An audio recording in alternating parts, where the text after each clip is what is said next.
Hello students, so I welcome to my YouTube channel Rathore classes Mirzaganj. Class 12 का chapter number 8 चल रहा था। उसमें से 15 वीडियो अपलोड हो चुका है। ये 16वां वीडियो है और 16वां वीडियो में हम लोग एक ऐसे टॉपिक के बारे में बात करने वाले हैं जो असंक्रामक रोग है। कैसा रोग है? असंक्रामक रोग, यानी कि जो एक व्यक्ति से दूसरे व्यक्ति में नहीं फैलता है। और आज की इस वीडियो में इस टॉपिक का नाम क्या है? कैंसर। नाम तो सुना ही होंगे आप लोग, कैंसर रोग। यह ऐसा रोग है, यह एक बहुत भयानक रोग है जिसका अभी तक पूरी तरह से धरती पर इलाज संभव नहीं है। तो सोचिए, कैंसर के बारे में आप लोग जानना चाहते होंगे जरूर, तो इसके बारे में आज पूरा जानकारी इस वीडियो के अंदर मिलने वाला है। तो चलिए बिना देरी के वीडियो क्या करते हैं, शुरू करते हैं। कैंसर को समझने के पहले शरीर में कुछ ऐसे कोशिका होते हैं, उसके बारे में जानना जरूरी है। तो शरीर के कुछ सामान्य कोशिका के बारे में जानेंगे। तो देखिए, शरीर में जो सामान्य कोशिका होता है उसको बोलते हैं अस्टेम कोशिका। उसको कौन सा कोशिका बोलते हैं? अस्टेम कोशिका। शरीर में जो भी सामान्य कोशिका होता है उसको बोलते हैं अस्टेम कोशिका। और ये अस्टेम कोशिका का कुछ कुछ गुण है या कुछ विशेषता है। देखिए क्या क्या है। यह धीरे धीरे विभाजन करता है। जो भी हमारे शरीर के सामान्य कोशिका है वो बहुत धीरे धीरे विभाजन करता है और यह एक विशेष कार्य करता है जो शरीर, अंग तथा ग्रंथि को आकार प्रदान करता है। जो भी हमारे शरीर में अंग है, जो भी ग्रंथि है, उसको क्या करता है? ये आकार प्रदान करता है।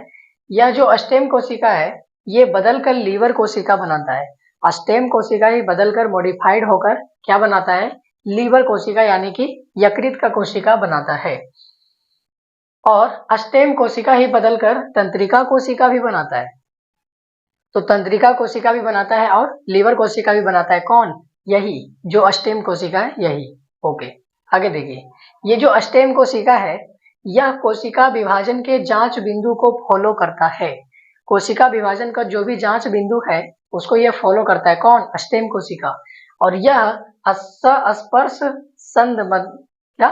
संस्पर्श संदमन, इसको इंग्लिश में बोलते हैं कॉन्टैक्ट इनहिबिशन, इसको भी फॉलो करता है। अब ये क्या होता है संस्पर्श संदमन, ये भी जानेंगे। पहले ये किसका गुण या विशेषता बताए हैं? शरीर के सामान्य कोशिका का। तो शरीर के सामान्य कोशिका को क्या कहते हैं? अस्टेम कोशिका कहते हैं। या धीरे धीरे विभाजन करता है, क्यों?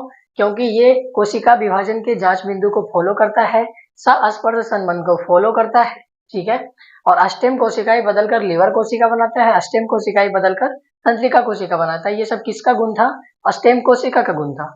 आगे देखिए, ये जो संस्पर्श संदमन है, कॉन्टैक्ट इनहिबिशन है, ये क्या होता है? तो जब एक सामान्य कोशिका सभी दिशाओं से किसी दूसरे कोशिका से घिर जाता है, इसका मतलब क्या हुआ? जब एक सामान्य कोशिका, कोई एक सामान्य कोशिका है, ठीक है, और सभी दिशाओं से किसी दूसरे कोशिका से घिर जाए। कोई एक सामान्य कोशिका है और सभी दिशाओं से एक दूसरे कोशिका से घिर जाए, जिसके कारण सामान्य कोशिका कोशिका विभाजन नहीं कर पाता है। इसके कारण क्या होता है? कोशिका विभाजन नहीं कर पाता है। इसी को बोलते हैं संस्पर्श संदमन। क्या बोलते हैं? संस्पर्श संदमन। यह कुछ नहीं, यह एक प्रोसेस है, यह एक प्रक्रिया है। इसमें होता क्या है? कोई भी ये सामान्य कोशिका है, ठीक है, इसके बाहर कोई और दूसरे कोशिका इसको क्या कर लेता है? इस प्रकार से इसको घेर लेता है। तो जब इसको घेर लेगा तो ये जो सामान्य कोशिका था वो अब कोशिका विभाजन नहीं कर पाता है। इसी प्रोसेस को, इसी प्रक्रिया को क्या बोलते हैं? संस्पर्श संदमन कहते हैं। तो ये सामान्य कोशिका का गुण है। ओके, अब आगे देखिए, एक बात आता है कैंसर में, ट्यूमर कोशिका। कैंसर में क्या बात आता है? ट्यूमर कोशिका के बारे में बात किया जाता है। एक मिनट,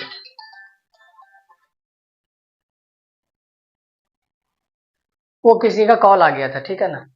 तो आगे देखिए, अभी क्या बताए? शरीर के सामान्य कोशिका के बारे में बताएं, उसके गुण के बारे में बताएं। अब कैंसर में ज्यादातर किसका बात किया जाता है? ट्यूमर कोशिका का बात किया जाता है। किस कोशिका का बात किया जाता है? ट्यूमर कोशिका का। तो ये भी जान लेते हैं कि ट्यूमर कोशिका क्या होता है।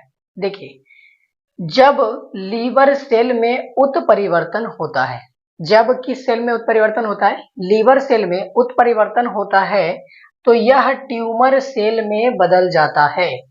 जब भी हमारा लीवर सेल में क्या हो जाएगा? उत्परिवर्तन हो जाएगा। अब ये उत्परिवर्तन क्या है? तो 5वां चैप्टर पढ़े हैं या 6ठा चैप्टर पढ़े हैं, तो उसमें हम बताए थे किसके बारे में? उत्परिवर्तन के बारे में। क्या होता है उत्परिवर्तन? अचानक से डीएनए के जीन में परिवर्तन होना ही क्या कहलाता है? उत्परिवर्तन कहलाता है। तो जब हमारा सामान्य कोशिका बदलकर किसमें बदलता है? लीवर कोशिका में। लेकिन जब लीवर कोशिका में उत्परिवर्तन हो जाए, क्या हो जाए? लीवर कोशिका में उत्परिवर्तन हो जाए तो वो अब सामान्य कोशिका लीवर कोशिका नहीं रहा, अब वो बन गया ट्यूमर कोशिका। कौन सा कोशिका बन गया? ट्यूमर कोशिका। तो जब भी लीवर सेल में उत्परिवर्तन होता है तो यह ट्यूमर सेल में बदल जाता है। किसमें बदल जाता है? ट्यूमर सेल में बदल जाता है। अब ये जो ट्यूमर सेल है इसके मास को ही क्या कहते हैं? ट्यूमर कहते हैं। सेल के मास को ही क्या कहते हैं? ट्यूमर कहते हैं। ठीक है, आगे देखिए। अब ट्यूमर कोशिका का क्या गुण है? यह कोशिका कोशिका के जांच बिंदु को फॉलो नहीं करता है। हमारा सामान्य कोशिका जो था, स्टेम कोशिका, वो कोशिका विभाजन के जांच बिंदु को फॉलो करता है। लेकिन हमारा ये जो ट्यूमर कोशिका है, ये कोशिका विभाजन के जांच के बिंदु को फॉलो नहीं करता है। तो ये धीरे धीरे विभाजन कर रहा था, तो अब ये क्या करेगा? तेजी से विभाजन करेगा। देखिए, यह तेजी से विभाजन करता है। अच्छा, दोनों में कारण समझ में आ रहा है ऐसा क्यों हो रहा है? बिल्कुल, ये कोशिका विभाजन के जांच बिंदु को फॉलो कर रहा है, इसलिए इसको कोशिका विभाजन होने में देरी लग रहा है, इसलिए यह धीरे धीरे कोशिका विभाजन कर रहा है। कौन? सामान्य कोशिका।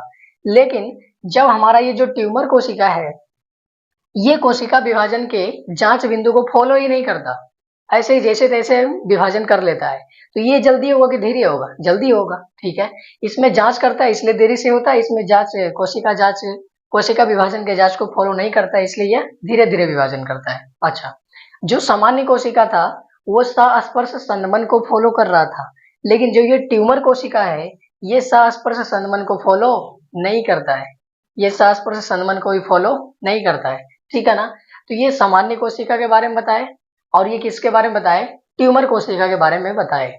अब यहाँ पर एक और प्रोसेस के बारे में बात की है, संस्पर्श संदमन यानी कि कॉन्टैक्ट इनहिबिशन। ये होता क्या है? एक सामान्य कोशिका के बाहर जब दूसरे कोशिका घेर लेता है तो वो सामान्य कोशिका विभाजन नहीं कर पाता है। इसी प्रोसेस को बोलते हैं संस्पर्श संदमन यानी कि कॉन्टैक्ट इनहिबिशन। तो ये गुण किसमें होता है? सामान्य कोशिका में होता है, लेकिन ट्यूमर कोशिका इसको फॉलो नहीं करता है। ठीक है ना? तो अब आगे अभी ये खत्म नहीं हुआ है, ये तो बेसिक समझाने के लिए बताए हैं। आगे बताएंगे कि ट्यूमर कोशिका के दो प्रकार हैं। कितने प्रकार हैं? दो प्रकार है। तब तक इसको क्या कीजिए? नोट कीजिए।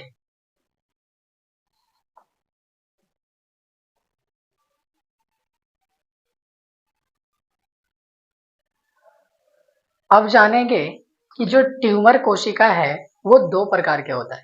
ट्यूमर कोशिका कितने प्रकार के होता है? दो प्रकार के। एक का नाम है सुदम आवर्त और दूसरे का नाम है दुर्दम आवर्त। ये हिंदी नाम है, इंग्लिश नाम क्या है?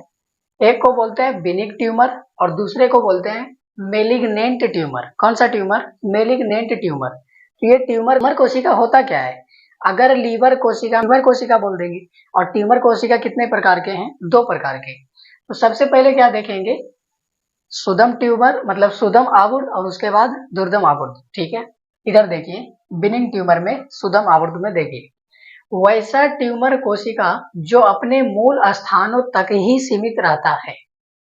वैसा ट्यूमर कोशिका जो अपने मूल स्थानों तक ही सीमित रहता है। इसका मतलब क्या हुआ?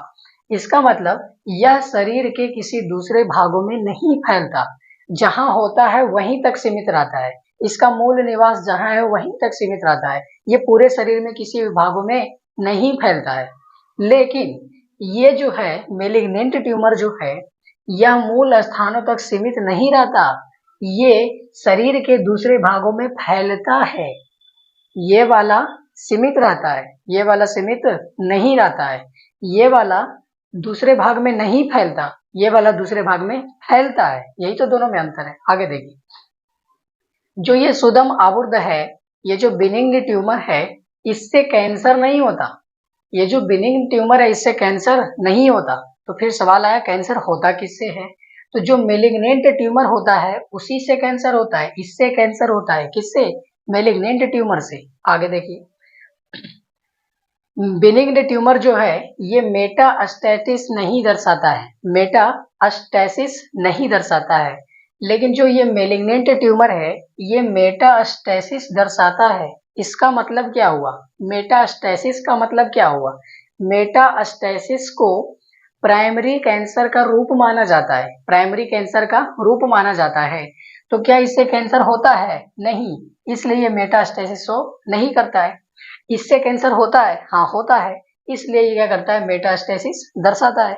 मेटास्टेसिस एक शब्द है, एक टर्म है जो प्राइमरी कैंसर के रूप में माना जाता है। ठीक है, आगे देखिए, इससे जब कैंसर ही नहीं होता तो ये रिस्की भी नहीं होता, ये कोशिका ज्यादा रिस्की भी नहीं होता।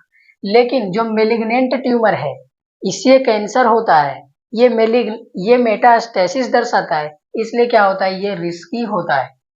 तो ये क्या हुआ? दोनों कोशिका में हमने अंतर बता दिया। तो अंतर हुआ क्या?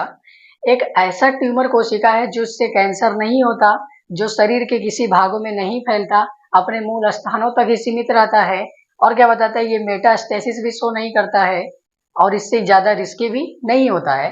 तो ये तो हो गया बेनिग्न ट्यूमर। लेकिन ये जो है मेलिग्नेंट ट्यूमर जो है, इसको हिंदी में दुर्दम आवर्त जो कहते हैं, ये बहुत भयानक ट्यूमर कोशिका है।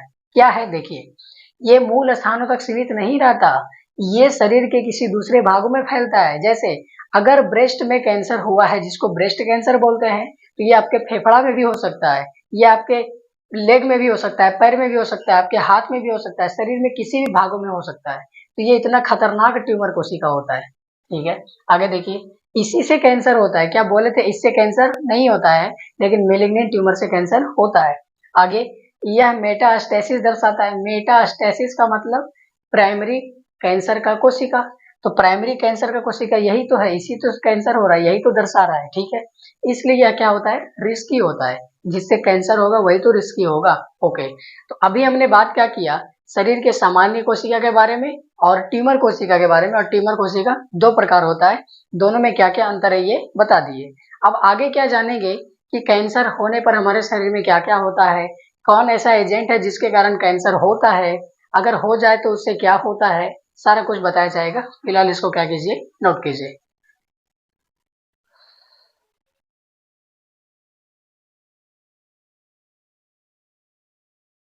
अभी तक क्या बताए हैं कि ट्यूमर कोशिका दो प्रकार होता है। ट्यूमर कोशिका कितने प्रकार का होता है? दो प्रकार का। एक होता है बेनिग्न ट्यूमर और एक होता है मेलिग्नेंट ट्यूमर। तो बेनिग्न ट्यूमर जो है उससे कैंसर नहीं होता, वो ज्यादा रिस्की नहीं होता। लेकिन जो मेलिग्नेंट ट्यूमर होता है उससे कैंसर होता है, और वो ज्यादा खतरनाक भी होता है, ज्यादा रिस्की भी होता है। ठीक है, आगे हम बात करते हैं कि कैंसर होता कैसे है। तो क्वेश्चन हम किए कि कैंसर कैसे होता है, तो आंसर में क्या लिखा हुआ है? कार्सिनोजन एजेंट से। किस एजेंट से? कार्सिनोजन एजेंट से। क्वेश्चन आपके एग्जाम में ऐसे ही आएगा कि कैंसर किससे होता है, तो आंसर में बोलना है कार्सिनोजन एजेंट से। किस एजेंट से? कार्सिनोजन एजेंट से। अब आगे देखिए, ये जो कार्सिनोजन एजेंट है जिसके कारण कैंसर हो रहा है, इसके तीन प्रकार है। कार्सिनोजन एजेंट के कितने प्रकार हैं? तीन प्रकार है। एक है फिजिकल एजेंट, दूसरा है केमिकल एजेंट, और तीसरा है बायोलॉजिकल एजेंट। तीन एजेंट है। किसका? कार्सिनोजन एजेंट का। कितना है? तीन प्रकार है। फिजिकल एजेंट, केमिकल एजेंट और बायोलॉजिकल एजेंट। तो एक एक करके क्या करेंगे? सबको पढ़ेंगे। पहला है फिजिकल एजेंट। पहला क्या है? Physical agent. इसके अंतर्गत रेडिएशन आता है। फिजिकल एजेंट के अंतर्गत क्या आता है? रेडिएशन। रेडिएशन बोले तो विकिरण। ये भी दो प्रकार के होता है। इसके भी कितने प्रकार हैं? दो प्रकार। एक होता है आयोनाइजिंग और दूसरा होता है नॉन आयोनाइजिंग। तो आयोनाइजिंग में क्या शामिल है? X ray. आयोनाइजिंग में क्या शामिल है? एक्स रे और गामा रे। और कौन सा रे? Gamma ray. इसको गामा बोलते हैं, बाई नहीं बोलिएगा, ठीक है। तो आयोनाइजिंग फिजिकल एजेंट में एक्स रे आ जाएगा और गामा रेज आ जाएगा, मतलब सूर्य से निकलने वाले जो भी खतरनाक किरण है, जो भी विकिरण है। ठीक है। दूसरा है नॉन आयोनाइजिंग। दूसरा क्या है? Non ionising. इसमें अल्ट्रावायलेट रेज शामिल है। इसमें कौन सा रेज शामिल है? UV rays. यूवी रेज का फुल फॉर्म क्या होता है? Ultraviolet rays. अल्ट्रावायलेट रेज, ठीक है। सूर्य की पारावैंगनिक किरणें, यही सब होता है। ओके, तो ये है फिजिकल एजेंट। ये क्या है? Physical agent. तो इसके कारण भी क्या होता है? कैंसर होता है। तो सूर्य से निकलने वाली खतरनाक रोशनी के कारण भी क्या होता है, कैंसर होता है। तो ये हो गया फिजिकल एजेंट। कौन सा एजेंट हो गया, फिजिकल एजेंट। ओके, इसी को बोलते हैं कार्सिनोजन एजेंट। आगे देखिए केमिकल एजेंट। आगे क्या है, केमिकल एजेंट। तो अगर आप लोग सिगरेट पीते होंगे या नहीं पीते होंगे, अच्छे व्यक्ति होंगे, ठीक है, सुट्टा नहीं मारते होंगे तो अच्छी बात है। देखिए क्यों नहीं मारते हैं और क्यों नहीं पीना चाहिए सिगरेट, बताते हैं। सिगरेट में एक रसायन होता है जिसको बोलते हैं एन नाइट्रोसो डाइमिथाइलिन। सिगरेट में कौन सा रसायन होता है, एन नाइट्रोसो डाइमिथाइलिन नामक एक रसायन होता है। ये वेरी वेरी इंपॉर्टेंट क्वेश्चन है, ऑब्जेक्टिव में पूछता है कि सिगरेट में कौन सा केमिकल होता है। तो आंसर में बोलना है एन नाइट्रोसो डाइमिथाइलिन नामक एक रसायन होता है, एक केमिकल होता है, इसके कारण लंग्स कैंसर होता है। सिगरेट में जो भी केमिकल पाया जाता है उसके कारण कौन सा कैंसर होता है, लंग्स कैंसर। लंग्स मतलब फेफड़ा, तो फेफड़ा वाला कैंसर होता है। किसके कारण, एन नाइट्रोसो डाइमिथाइलिन के कारण। और ये एन नाइट्रोसो डाइमिथाइलिन कहाँ होता है, सिगरेट में होता है। तो अब आपको पता चल गया कि सिगरेट में एक केमिकल पाया जाता है, उस केमिकल का नाम क्या है, एन नाइट्रोसो डाइमिथाइलिन है। और इसी के वजह से क्या होता है, लंग्स कैंसर होता है। तो क्या आप फिर भी पिएंगे क्या, नहीं नहीं नहीं नहीं पीना है। क्यों नहीं पीना है, और जो आपका दोस्त वगैरह पीता है उसको भी बताना है। इधर सुनो कि जो तुम सिगरेट पी रहे हो ना, उसमें एक केमिकल है, उस केमिकल को बोलते हैं एन नाइट्रोसो डाइमिथाइलिन। और इस केमिकल के वजह से पता है तुमको क्या होगा, लंग्स कैंसर होगा। इसलिए सिगरेट पीना बंद करो, ठीक है ना। ओके, अब तीसरा देखिए। तीसरा है बायोलॉजिकल एजेंट। तीसरा कौन सा एजेंट है, बायोलॉजिकल एजेंट। फिजिकल एजेंट हो गया, केमिकल एजेंट हो गया, और तीसरा क्या है, बायोलॉजिकल एजेंट। इसमें क्या होता है, बायोलॉजिकल एजेंट मतलब जीव विज्ञान या कोई भी जीव से रिलेटेड है। तो इसमें एचपीवी नामक वायरस शामिल है। बायोलॉजिकल एजेंट में कौन शामिल है, एचपीवी वायरस नाम, एचपीवी नामक एक वायरस शामिल है। अब ये एचपीवी वायरस कौन है, क्या वायरस से भी कैंसर होता है, हाँ वायरस से भी कैंसर होता है। देखिए एचपीवी का फुल फॉर्म है ह्यूमन पेपिलोमा वायरस। कौन सा वायरस, ह्यूमन पेपिलोमा वायरस। इसी को शॉर्ट फॉर्म में बोलते हैं एचपीवी वायरस। तो इसमें एचपीवी नामक वायरस शामिल है, और एचपीवी का फुल फॉर्म क्या है, ह्यूमन पेपिलोमा वायरस है। इसके कारण क्या होता है, सर्विक्स कैंसर होता है। कौन सा कैंसर होता है, सर्विक्स कैंसर। सर्विक्स को हिंदी में क्या बोलता है, ग्रीवा। तो जब जनन चैप्टर पढ़े होंगे तो स्त्री जनन पार्ट में क्या होता है, एक ग्रीवा होता है, सर्विक्स नाम का एक स्थान होता है, फोटो में देख लीजिएगा, ठीक है। सर्विक्स यानी कि ग्रीवा बताए थे। तो इसमें यही कैंसर होता है, किसके कारण, किस वायरस के कारण, एचपीवी वायरस के कारण। तो कैंसर होता कैसे है, तीन एजेंट से होता है, कार्सिनोजन एजेंट से होता है। और उस कार्सिनोजन के कितने प्रकार हैं, तीन प्रकार हैं, फिजिकल, केमिकल और बायोलॉजिकल। तो फिजिकल में भी दो आ गया, फिजिकल में भी दो क्या आ गया, रेडिएशन के आधार पर। एक हो गया आयोनाइजिंग और एक हो गया नॉन आयोनाइजिंग। आयोनाइजिंग में क्या शामिल है, एक्स रे और गामा रे। नॉन आयोनाइजिंग में क्या शामिल है, यूवी रेज मतलब अल्ट्रावायलेट रेज, ठीक है। और केमिकल में क्या बताए कि सिगरेट में एक केमिकल पाया जाता है जिसको बोलते हैं एन नाइट्रोसो डाइमिथाइलिन। इसके वजह से लंग कैंसर होता है। इसमें केमिकल है ना, तो ये केमिकल एजेंट हो गया। आगे है बायोलॉजिकल एजेंट में एचपीवी वायरस शामिल है। इसको फुल फॉर्म में बोलते हैं ह्यूमन पेपिलोमा वायरस, ठीक है। और इसके कारण क्या, कौन सा कैंसर होता है, ग्रीवा कैंसर होता है, सर्विक्स कैंसर होता है। अब बात करते हैं कि हमारा शरीर में सामान्य कोशिका था, सामान्य कोशिका का विशेषता बता दी, ठीक है। और उस सामान्य कोशिका लीवर में भी बदलता है और तंत्रिका कोशिका में भी बदलता है, ठीक है, इतना समझ में आ गया। लेकिन ये बता चुके हैं कि जब उस लीवर कोशिका में क्या होता है, म्यूटेशन होता है। म्यूटेशन मतलब उत्परिवर्तन होता है, तो वो किस कोशिका में बदल जाता है, ट्यूमर कोशिका में बदल जाता है। और वो ट्यूमर कोशिका भी कितने प्रकार के होते हैं, दो प्रकार के, एक बिनिंग ट्यूमर और एक मेलिग्नेंट ट्यूमर। इतना बात याद है तो अब एक नोट पॉइंट समझिए, क्या समझिए, एक नोट पॉइंट समझिए। सभी सामान्य कोशिका के पास प्रोटोऑन्कोजीन, कौन सा जीन पाया जाता है? सभी सामान्य कोशिका के पास प्रोटोऑन्कोजीन पाया जाता है। कौन सा जीन पाया जाता है? प्रोटोऑन्कोजीन पाया जाता है, जो हमारे शरीर में 1x की स्पीड से प्रोटीन बनाता है। जो भी हमारे शरीर में सामान्य कोशिका है उसके बारे में बात कर रहे हैं कि उसके पास क्या होता है? प्रोटोऑन्कोजीन होता है। प्रोटोऑन्कोजीन होता है जो कि क्या करता है? 1x के स्पीड से काम करता है। 1x के स्पीड से क्या करता है? प्रोटीन बनाता है। क्लियर आता है? ओके, आगे देखिए।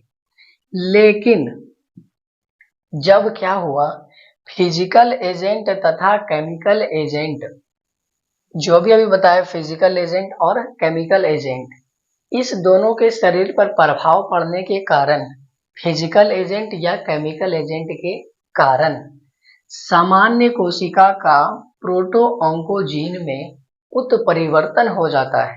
जो भी सामान्य कोशिका है उसमें क्या हो जाएगा? उत्परिवर्तन हो जाएगा। और जब उत्परिवर्तन होगा तो सामान्य कोशिका के पास क्या था? प्रोटोऑन्कोजीन था। लेकिन जब प्रोटोऑन्कोजीन में उत्परिवर्तन हो जाएगा तो सिर्फ वो ऑन्कोजीन में बदल जाएगा।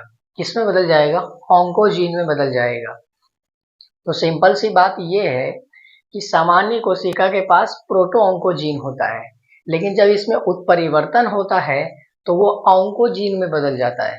सामान्य कोशिका के पास प्रोटोऑन्कोजीन होता है, लेकिन जब उत्परिवर्तन होता है तो किस में बदल जाता है? ऑन्कोजीन में बदल जाता है। और ये जो ऑन्कोजीन है ये 100x की स्पीड से प्रोटीन बनाता है। कितना x की स्पीड से? 100x की स्पीड से, मतलब 100 गुना ज्यादा स्पीड से बनाता है। जो हमारा सामान्य कोशिका था उसके पास प्रोटोऑन्कोजीन था और वो 1x की स्पीड से प्रोटीन बना रहा था। लेकिन जब प्रोटोजीन यानी कि सामान्य कोशिका में उत्परिवर्तन हुआ तो ये प्रोटोऑन्कोजीन किस में बदल गया? ऑन्कोजीन में बदल गया। और ये ऑन्कोजीन कितना स्पीड से काम कर रहा है? 100x की स्पीड से काम कर रहा है। 100x की स्पीड से प्रोटीन बना रहा है।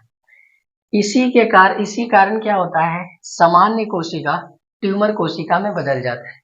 इसी के कारण क्या होता है? सामान्य कोशिका ट्यूमर कोशिका में बदल जाता है। इसका मतलब क्या हुआ कि हमारे शरीर में सामान्य कोशिका है, ठीक है, क्लियर है, उसके पास है प्रोटोऑन्कोजीन, उसके पास क्या है? प्रोटोऑन्कोजीन। लेकिन और ये क्या कर रहा है? 1x की स्पीड से प्रोटीन बना रहा है, कोई दिक्कत नहीं है। लेकिन जब क्या हुआ, सूर्य से खतरनाक किरण आया या कोई भी फिजिकल एजेंट है या कोई भी केमिकल एजेंट है, उसके कारण होता क्या है? हमारे शरीर का सामान्य कोशिका बदल जाता है, उसमें उत्परिवर्तन हो जाता है। इस सब कार्सिनोजन एजेंट के कारण क्या होता है? उत्परिवर्तन होता है। और उत्परिवर्तन होने से क्या होता है कि जो भी प्रोटोऑन्कोजीन है सामान्य कोशिका के पास, वो NX से स्पीड के काम कर रहा है, प्रोटीन बना रहा है। क्लियर है? तो वो बदल करके प्रोटोऑन्कोजीन से बदल करके ऑन्कोजीन में बदल जाता है। और ऑन्कोजीन में जब बदल जाता है तो वो 100x की स्पीड से प्रोटीन बनाता है। तो 100x की प्रोटीन स्पीड से प्रोटीन बनाता है तो बहुत तेजी में कोशिका वृद्धि करता है, ठीक है। तो इसलिए वहां पर कोशिका का गुच्छा हो जाता है, उसी को बोलते हैं कि क्या हो गया? कैंसर हो गया। तो इसी के कारण सामान्य कोशिका किसमें बदल जाता है? ट्यूमर कोशिका में बदल जाता है।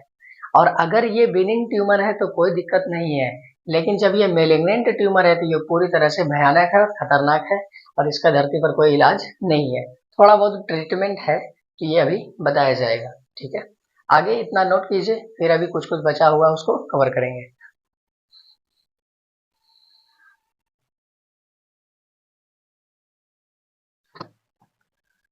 अब पढ़ेंगे कैंसर के प्रकार और कैंसर के जांच। तो कैंसर का भी अलग अलग प्रकार होता है, ठीक है ना। तो देखेंगे कौन कौन से कैंसर है और कैंसर का जांच क्या है, कैसे जांच किया जाता है कैंसर को, कि किसी व्यक्ति को कैंसर हुआ कि नहीं हुआ, ठीक है। तो देखिए 3 प्रकार है कैंसर के। कितने प्रकार हैं? 3 प्रकार। पहले प्रकार है कार्सिनोमा, और भी प्रकार हैं लेकिन आपके सिलेबस में उतना नहीं है। पहले नंबर को बोलते हैं कार्सिनोमा। क्या है? कार्सिनोमा। तो जब भी कैंसर उपकला ऊतक में होगा, जब कैंसर किस ऊतक में होगा? उपकला ऊतक में होगा, तो उस कैंसर को एक अलग नाम दे दिया गया है, उसको बोलते हैं कार्सिनोमा। उसको क्या बोलते हैं? कार्सिनोमा। और 85% लोगों को यही कैंसर होता है। ज्यादातर लोगों को कौन सा कैंसर होता है? कार्सिनोमा कैंसर होता है। कार्सिनोमा कैंसर क्या होता है? जब कैंसर उपकला ऊतक में होता है उसे कार्सिनोमा कैंसर कहते हैं। ठीक है। 85% लोगों को कौन सा कैंसर होता है? कार्सिनोमा कैंसर होता है। उदाहरण में क्या हो गया? Lungs cancer. जो भी लंग्स कैंसर है इसका मतलब ये उपकला ऊतक में हो रहा है, इसलिए इसको भी क्या बोल देंगे? कार्सिनोमा बोल देंगे। ब्रेस्ट कैंसर, ठीक है, ब्रेस्ट कैंसर और स्किन कैंसर, अगर त्वचा में भी कैंसर हो रहा है तो उसका स्किन कैंसर बोलेंगे। ये भी किसका प्रकार हो गया? ये भी कार्सिनोमा का प्रकार हो गया। अगला पैंक्रियाज कैंसर। पैंक्रियाज एक ग्लैंड है, उसमें अगर कैंसर होगा तो ये भी किसके अंतर्गत आएगा? कार्सिनोमा के अंतर्गत आएगा। ठीक है, तो एक हो गया कार्सिनोमा प्रकार खत्म। दूसरा सारकोमा, दोनों में अंतर है। एक है कार्सिनोमा और एक है सारकोमा, दोनों अलग है। तो कार्सिनोमा क्या हो रहा था? जब उपकला ऊतक में कैंसर होगा तो कार्सिनोमा। सारकोमा में क्या होगा? जब संयोजी ऊतक में कैंसर होगा तो सारकोमा बोलेंगे। उसको क्या बोलेंगे? सारकोमा कैंसर बोलेंगे। उदाहरण में देखिए, बोन कैंसर। जब भी आपका हड्डी में कैंसर होगा तो उसको बोन कैंसर बोलेंगे, यानी कि वो कौन सा प्रकार है? सारकोमा है। तीसरा और देखिए इसमें उदाहरण, ब्लड कैंसर। और उदाहरण क्या है? Blood cancer. तो ब्लड क्या है? एक संयोजी ऊतक है। रक्त क्या है? एक संयोजी ऊतक है। तो जब संयोजी ऊतक में कैंसर होता है उसको क्या बोलते हैं? सारकोमा बोलते हैं। तो यहाँ पर ब्लड कैंसर भी होगा उदाहरण। ठीक है, अच्छा, आगे है ल्यूकेमिया। तीसरा क्या है? ल्यूकेमिया। ये कुछ और नहीं है, ये ब्लड कैंसर को एक स्पेशल नाम दे दिया गया है। किसको स्पेशल नाम दे दिया गया है? ब्लड कैंसर को।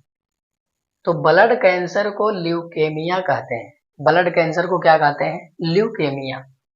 जब WBC की संख्या लाखों में बढ़ जाता है, जब WBC की संख्या लाखों में बढ़ जाता है उसको ब्लड कैंसर बोलते हैं। और ब्लड कैंसर को एक नाम दे दिया गया जिसको ल्यूकेमिया बोलते हैं।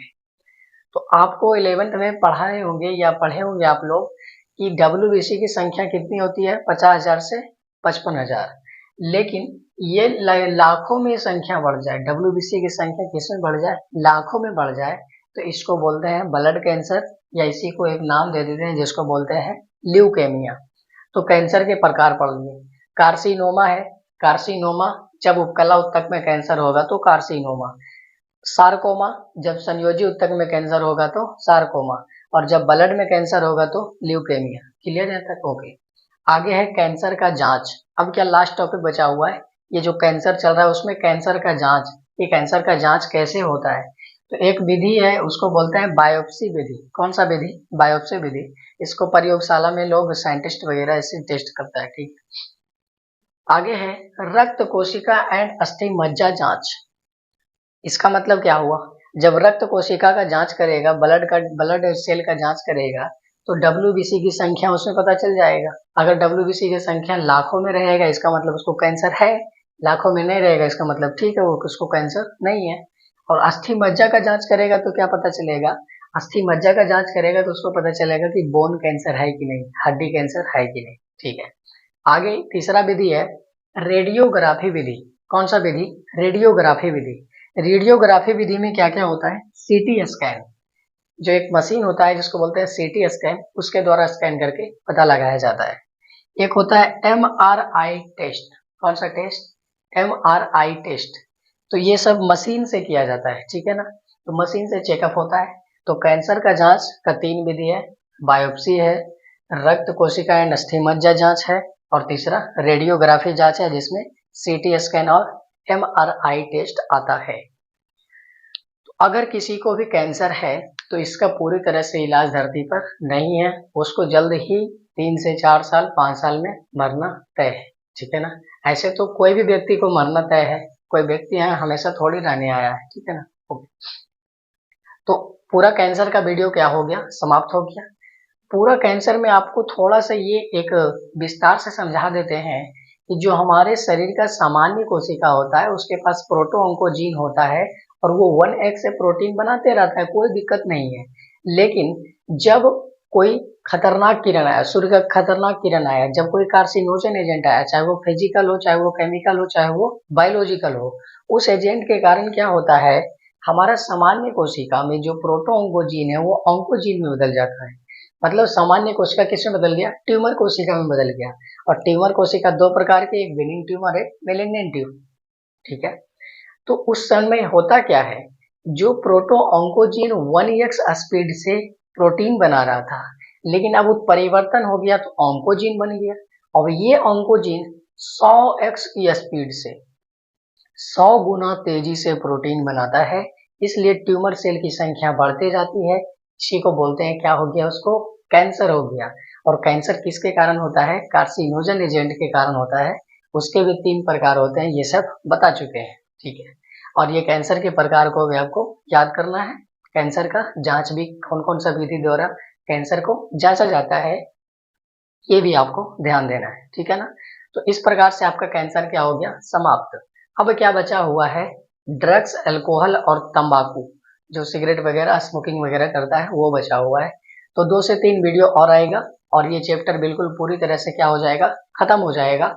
और इसका आप लोग बुक रीडिंग कीजिएगा, एनसीईआरटी रीडिंग कीजिएगा और क्वेश्चन आंसर भी बनाइएगा, सारा क्लियर हो जाएगा, ठीक है ना। तो ठीक है, मिलते हैं अगले वीडियो में, ड्रग्स वाले वीडियो में। तब तक के लिए धन्यवाद।